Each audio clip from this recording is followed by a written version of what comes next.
gratitude toward my family, especially my grandma, my dad, and my two uncles for allowing me to give the eulogy. I'd also like to thank my dad for writing. Ed was the youngest of 9 children from parents who emigrated from Poland. Growing up, he lived in Detroit, Hamtramck, and for a short time on a farm outside of Richmond. He joined the Army when he was 17 and served his country 4 years during the Korean War. In 1954, Ed joined the Detroit Fire Department.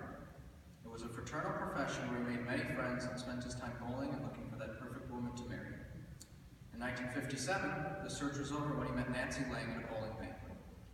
5 months after meeting, they were engaged, and 7 months later they were married. The first casualties of the wedding were Ed's coral Plymouth convertible and his private plane. But that didn't matter to Ed. He was ready to settle down. In 1959, they had their first child, Michael. David arrived in 1961, and John in 1967. Ed served as a prime example to his boys and, along with Nancy, shaped them into the respectable, well-educated men they are today.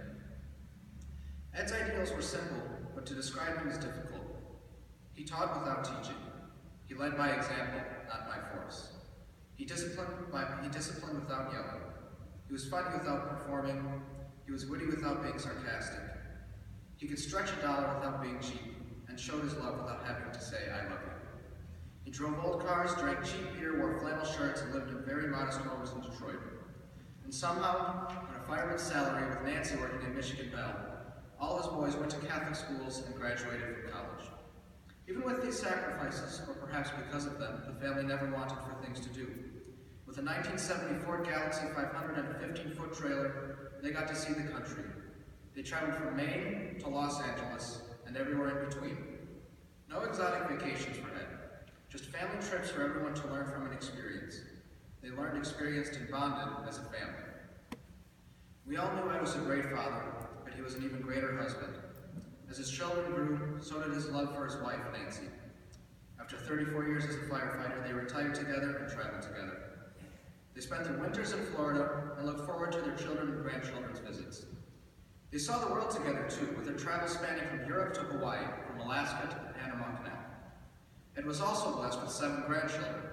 They were one of his greatest joys later in life, and he loved attending all of their activities, from band concerts to sporting events.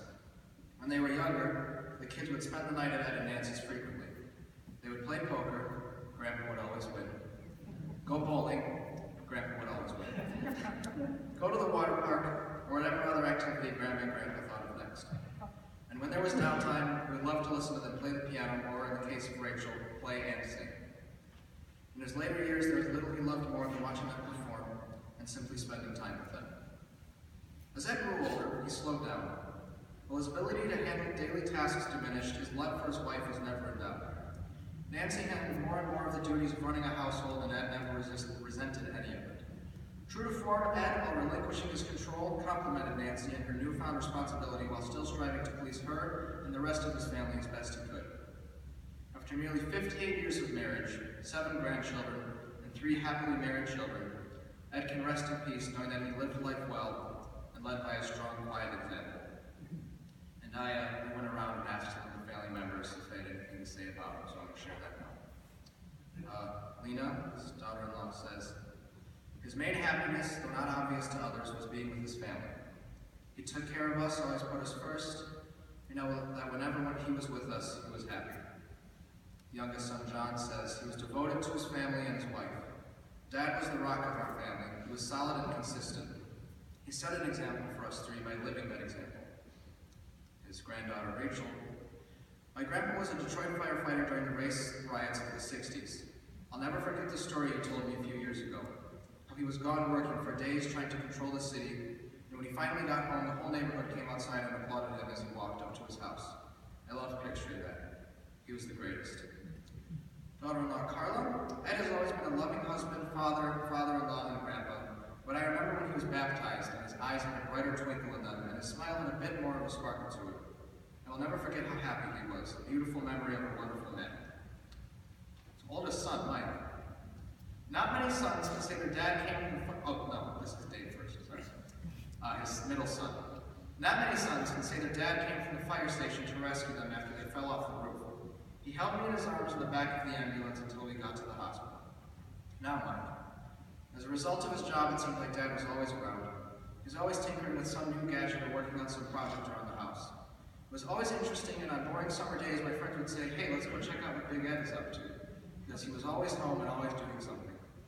That was the thing about Dad. He was always around, or in other words, he was always there for us. He taught us how to be men, not with words, but by his actions.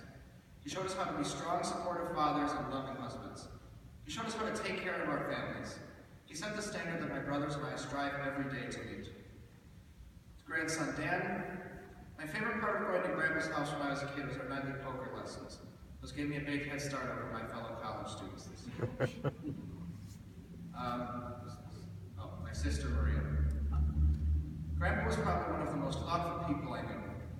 Though it was not often recognized, if you paid attention to him, you would notice all of the little things he would do for others.